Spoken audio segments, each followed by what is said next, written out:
अब आप चले जाओ।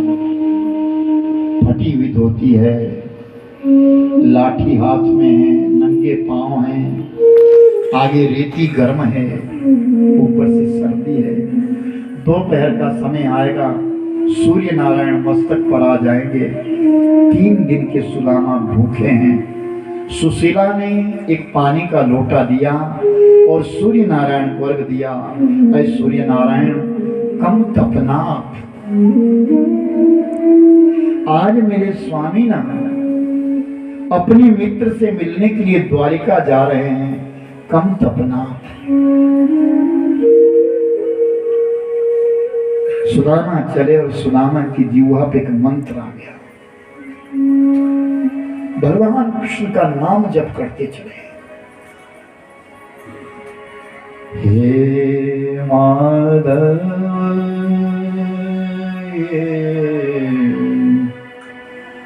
कुंज विहारी,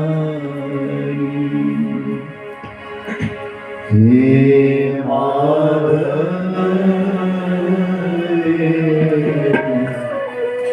कुंज विहारी,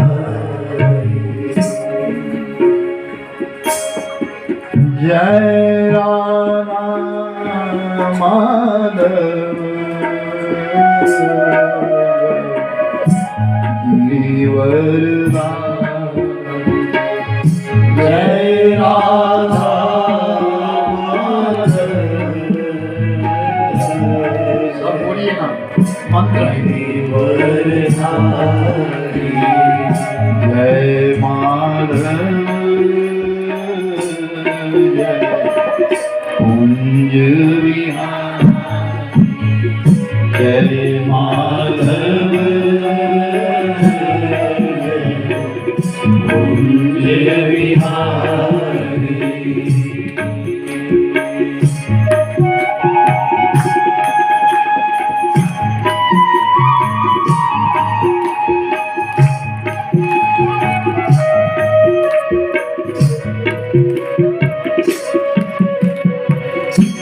जय राधा माधव कुंज विहारी, जय राधा माधव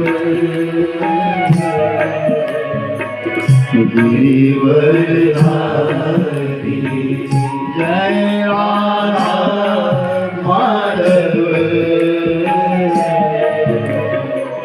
गिरिवरधारी, जय माधव कुंज विहारी, कुंज विहारी, कुंज विहारी। मंत्र की आवाज प्रभु ने वैकुंठ में सुनी है। आज मेरे अवतार से मिलने के लिए निर्धन ब्राह्मण जा रहा है।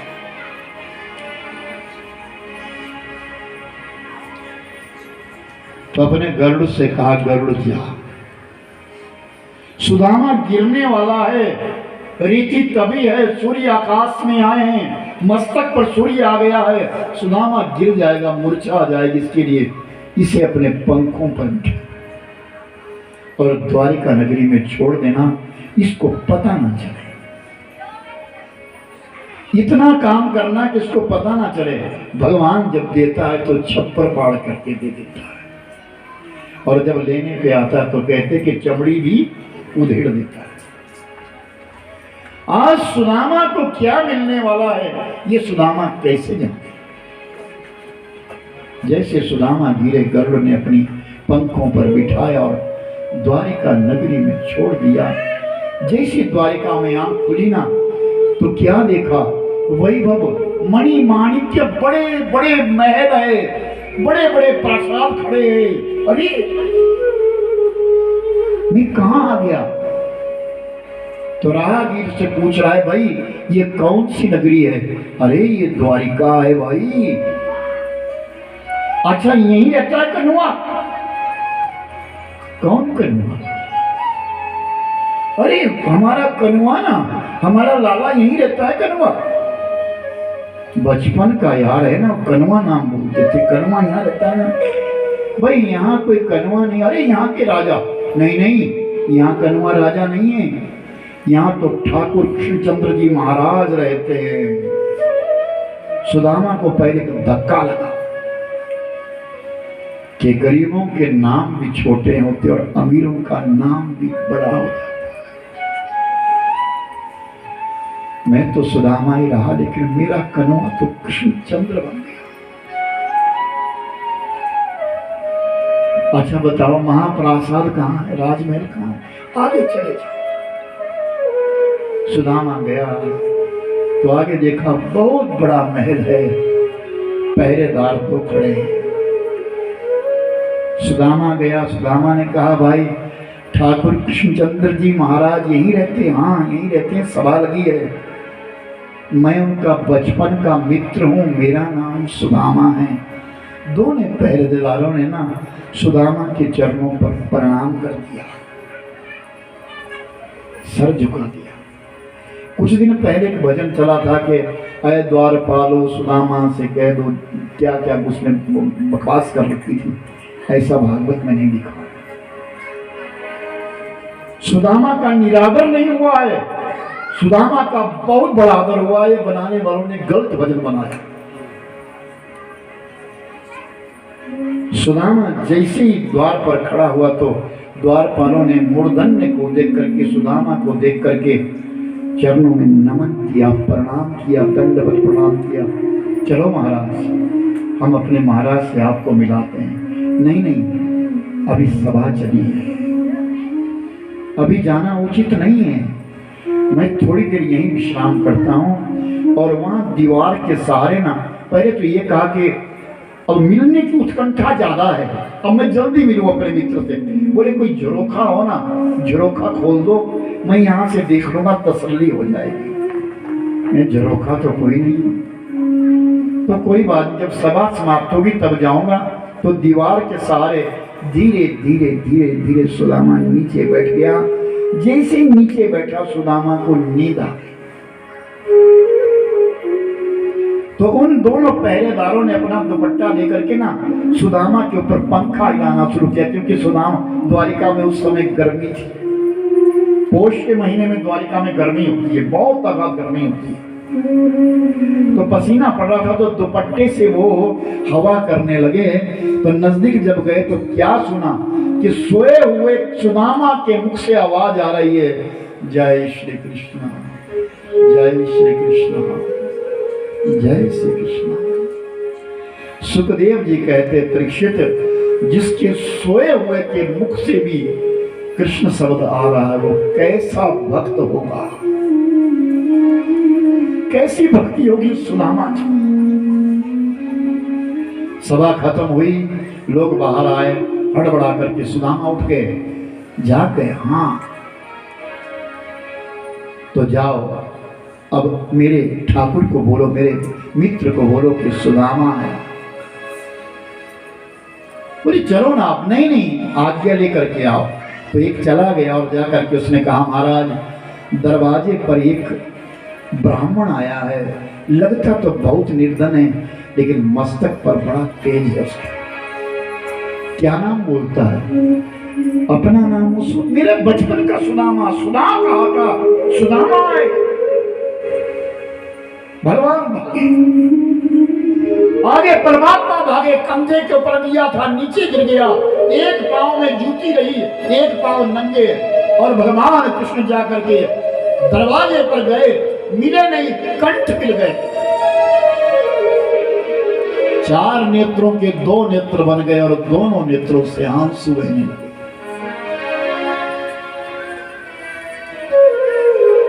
मेरे सुदामा, मेरे सखा,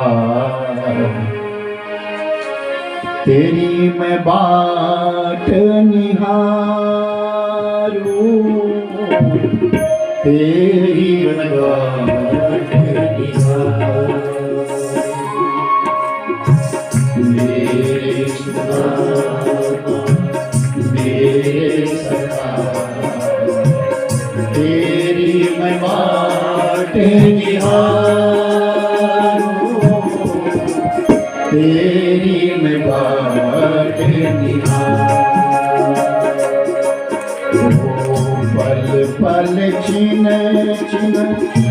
दिवस बीतत पल जीना दिवस बीतत उमरा बीती जाए उमरा बीती जाए मेरे सुदा मेरे सखा तेरी मैं बाट निहार तेरी मैं बाट निहार तेरी मैं बाट निहारो तेरी मैं बाट निहार। मन ही मन में सोचती है ये क्या किया, इतने दास है इतनी दासियां हैं नौकर चाकर है, इनको नहीं कहा, मुझे कहा पानी लाने के लिए परात लाने के लिए मुझे कहा। आज मेरे महाराज ने मेरे साथ कैसा काम किया, ये कोई गरीब आदमी आया है, एक तो पहली बात अपने पलंग पर बिठा दिया, जो मेरी शैया है उसके ऊपर बिठा दिया, और दूसरे मुझे कह रहे हैं कि पानी लेकर के आओ।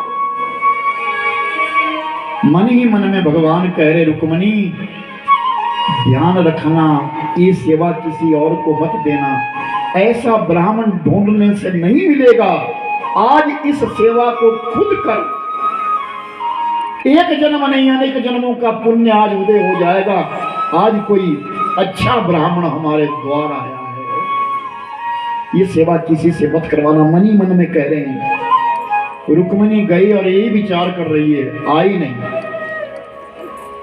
भगवान ने सुदामा को पलंग पर बिठाया है और अपने आप नीचे बैठे हैं, और सुदामा के चरण देखने लगे तो क्या देखा, सुदामा के चरणों में ना बड़ी बड़ी दरारें पड़ी है, ब्याइयां फटी है, और सुदामा के पांव में कांटे भी चुभ रहे। देखी सुदामा की दीन दशा, और देखी सुदामा की दीन दशा, करुणा करके करुणा निधि रोए, अरे पानी परात को हाथ छुयो नहीं, नैनन के जल सो पग धोए। अपना माथा रख लिया सुदामा के चरणों पर, जो नेत्रों से आंसू निकले ना उससे सुदामा के चरण पकड़ दिए। रुक्मिणी आए बाद में, और फिर भगवान ने स्वयं पांव मले अपने मित्र के। आज रात्रि में इकट्ठा भोजन किया, इकट्ठे सोए। याद रखना कहाँ चले गए हम, जब घर में कोई मित्र आता था तो स्त्रियां स्त्रियों में सोती थी, पुरुष पुरुषों में सोते थे। आज अगर कोई आते तो कहते हमारा कमरा कहाँ है, हमारा कमरा कहाँ है। पति पत्नी किसी के यहाँ जाते हैं, वो अपने लिए कमरा खोजते हैं, हमारा कमरा कहाँ है। पुरुष अलग सोते थे, महिलाएं अलग सोती थी, मिलते थे ना। आज रुक्मिणी उस कक्ष में नहीं आई, वहां सुदामा और कृष्ण सोए हैं। सुबह उठे, सुदामा के लिए पानी रखा, सुदामा को नहलाया भगवान ने, और नहलाने के पश्चात अच्छे वस्त्र दिए पहनने को। सुदामा के पुराने वस्त्र निकाल दिए, बैजंती माला पहनने को दी, सुदामा को भी माला पहना दिया। सुदामा सज गया, अपने आप को सुदामा देखता है, मैं तो आज कृष्ण जैसा बन गया, मित्र जैसा। गरीबी गरीबी है, याद रखना, अपनी गरीबी को याद रखना, कभी भूलना मत। आज तुम पैसे वाले हुए हो सब, लेकिन उस गरीबी को याद रखना। हम भूले नहीं, अपनी गरीबी को नहीं भूले। हमारे माता पिताजी ने 1.25 रुपए की सत्यनारायण की कथा करके हमको पढ़ाया। मुझे आज भी वो दिन याद आती। इस चढ़ाई में मैं यहाँ से ऊपर चढ़ता था, शेर नसरावा लेकर के हम यहाँ से ऊपर जाए। आज तो हमारे लिए गाड़ी मिली है, भगवान ने गाड़ी दी है, उसमें चलते हैं। लेकिन एक समय तो ऐसा था कि इन पहाड़ों पे मैं खुद अपने आप चढ़ता था, अब नहीं चल सकता। लेकिन तो जब चल नहीं सकते तब उसने गाड़ी भी दी, जब चल सकते थे तब हमारे पास गाड़ी नहीं थी। लेकिन आज जब चला नहीं जाता ना, तो अब तो गाड़ी दी थी उसने। अपनी गरीबी को कभी मत भूलना मेरे भाई बहन, अपनी निर्धनता को मत भूलना। आज तो वैभव आया है हम सबके सामने, मत भूलना। सुदामा किससे पूछा, सुदामा तुम्हारा विवाह हो गया? सुदामा ने अपनी सारी बात कही, लेकिन ये नहीं कहा कि मैं गरीब हूं, ये नहीं कहा कि मैं गरीब, अपनी सारी बात कही। 3 दिन बीते, भगवान ने विचार किया ये सुदामा कुछ दे क्यों नहीं रहा है, जो भाभी ने सौगात भेजी वो तो दे ही नहीं रहा है। तो भगवान ने पूछा, सुदामा अच्छा एक बात बता, तो मेरे लिए लाया क्या? तो रुक्मिणी पीछे से कहती, क्या लाएगा, इतना गरीब है, क्या लाएगा, आपको क्या मांग रहे हैं? भगवान ने कहा, रुक्मिणी बंद हो जा, मेरा मित्र गरीब नहीं है, मेरा मित्र संसार का धनवान है, इसके पास नाम धन है। जिसने सांस सांस में भी मेरा नाम जपा है वो गरीब कैसे हो सकता है? वो नाम धन है इसके पास। मीरा ने कहा है, पायो जी मैंने राम रत्न धन पाए। मीरा ने यही तो कहा था, धन वैभव को छोड़कर, राजपाट को छोड़ करके सड़कों पर आ गई थी और ये गाती थी कि पायो जी मैंने राम रत्न धन पाए। भगवान आज सुदामा से फिर पूछते, सुदामा बताना, क्या भाभी ने कुछ दिया नहीं तेरे पास? पलंग पर बिठाया है सुदामा को, नीचे बैठे कृष्ण, भाभी ने तुझे कुछ दिया नहीं है मेरे लिए? सुदामा कहता, तुझे याद है कन्हैया हम कैसे कैसे गौओं को जगाया करते? अरे मैं ये नहीं पूछ रहा हूँ, ये पूछ रहा हूँ कि भाभी ने क्या दिया। अरे तो फिर वही बात करता है, तुझे पता नहीं जब हम जमुना में तैरने जाया करते थे? यानी टाल रहा है सुदामा, उस वैभव को देख करके उन तंडुलों को देना नहीं चाहता। मैं क्या भेंटवाया हूँ, कैसे दूं इसके पास? द्वारिकाधीश है, द्वारिका है, भगवान है त्रिलोकी का, इसके पास कैसे दूं इनके लिए? और अगर दे भी दिया तो मेरा मित्र तो दुखी हो जाएगा, मैं अपने मित्र को दुखी नहीं देखना चाहता। फिर पूछते हैं, सुदामा लाना क्या दिया है? तो सुदामा उस पोटली को ना इस हाथ से पकड़ करके पीछे पीछे कर रहा है कि कहीं छुड़ा ना दे। लेकिन भगवान तो जानी जाने, पांव दबा रहे थे सुदामा के। बोले सुदामा तू एक बात बता, ये अपना हाथ तो पीछे पीछे क्यों कर रहा है, ऐसे क्यों दबा रहा है? बोले कन्हैया, अरे कन्हवा, अब नाम आ गया। अरे कन्हवा सुन, मैं आ रहा था ना रास्ते से आज ना, तो गिर गया, तो मेरा थोड़ा सा हाथ में लग गई थी। ओहो, भगवान कहते मैं कैसा पागल हूँ, पाँव नहीं दबाना, तेरा हाथ दबाना चाहिए। ला इस हाथ को, जोर से खींचा, और जैसे खींचा पोटली फट गई, दाना दाना दाना दाना सारे बिखर गए। और भगवान ने देख लिया सुदामा के चावल, एक मुट्ठी उठाई इकट्ठा किया, खा लिया, दूसरी मुट्ठी उठाई खा लिया। जब तीसरी मुट्ठी को खाने लगे तो रुक्मिणी ने हाथ पकड़ लिया, समा नहीं सकेगा ये ब्राह्मण, बस बहुत। अब सुदामा के नेत्र झुक गए, पता तो लग गया कि मेरी गरीबी का पता लग गया मेरे मित्र के लिए। तो भगवान पूछते, सुदामा एक बात बता, भाभी ने कुछ तेरे पास कहा नहीं? हाँ कहा है, अब बोल दिया। क्या कहा? तो सुन, एक मास दुई पक्ष में दो एकादशी होए। कृष्ण, एक महीने में 2 पक्ष होते हैं, कृष्ण पक्ष और शुक्ल पक्ष, उन दोनों में एकादशी होती है। एकादशी के दिन ना लोग अपने घरों में खाना नहीं बनाते, व्रत रखते हैं।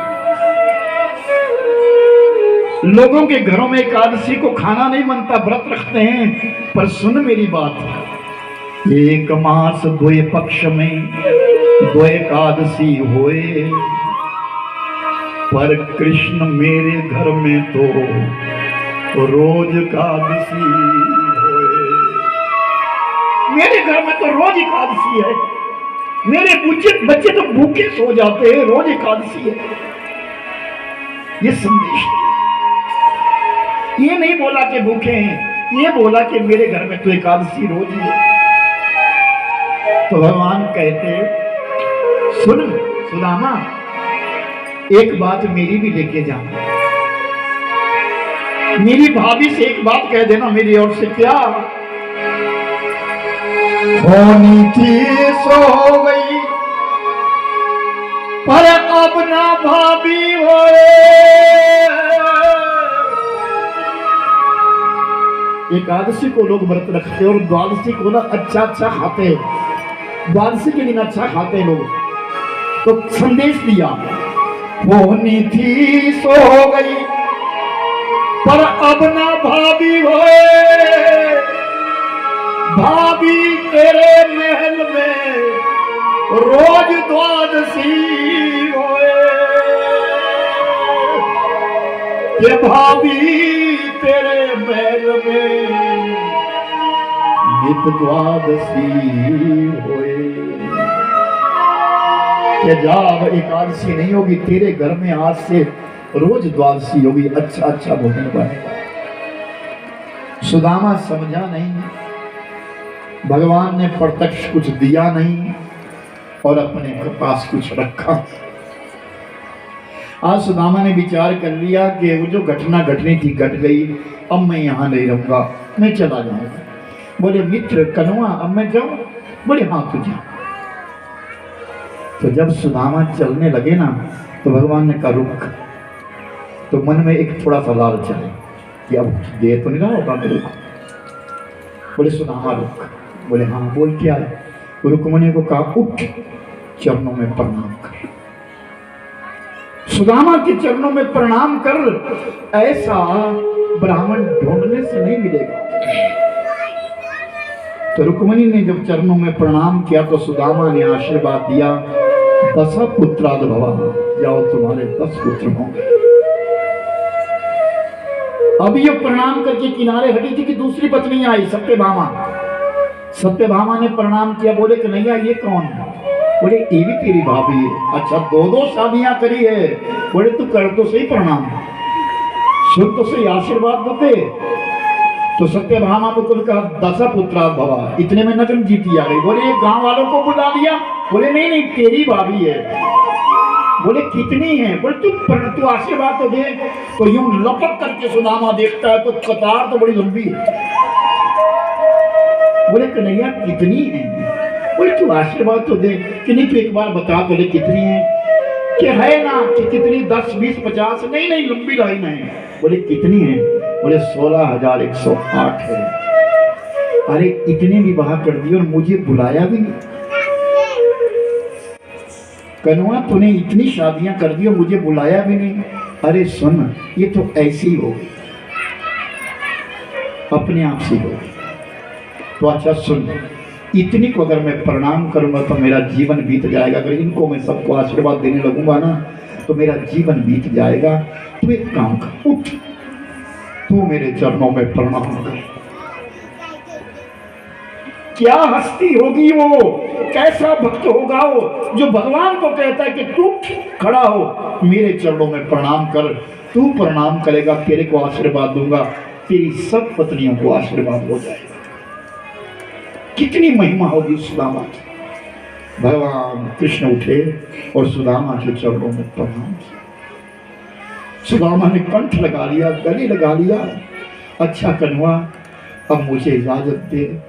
जब वो जाने लगे ना सुदामा, तो अपनी देवड़ी पर छोड़ने जब लगे तो कृष्ण कहते सुदामा जा रहे हो, अब जब आओगे ना दोबारा तो बच्चों पर भाभी को लेकर के आना। तो सुदामा कहता है कन्वा तुझे बहुत काम करने, अभी अपने शरीर का ध्यान रखियो। जब शरीर की बात करी तो सुदामा की बात जब सुनी ना तो भगवान फूट फूट करके रोए। आज भगवान कृष्ण को अपने नंद बाबा याद आए कि नंद बाबा कहते थे कि अपने शरीर का ध्यान रखिए, स्वास्थ्य का ध्यान। गरीबी गरीबी है मेरे बाबा। और भगवान ने विदाई दी, सुदामा चले आए। और सुदामा जब अपने पौर मंदिर पहुंचे तो क्या देखा, वहां कुटिया ही नहीं है, सुदामा की कुटिया ही नहीं है। वहां तो एक बहुत बड़ा महल खड़ा है, और ऐसा महल खड़ा है, ऐसा महल खड़ा है जैसे द्वारिका में थे, उससे भी बड़ा वैभव मिला। उस महल को देख करके ना सुदामा विचार करने लगा, ये तो मेरा घर नहीं है, कहां चला गया मेरा घर, कहां चला गया मेरा घर, कहां चला गया। चारों तरफ खोजता है, लेकिन उस महल को देख करके, उस मंदिर को देख करके सुदामा डर गया। हरिओम।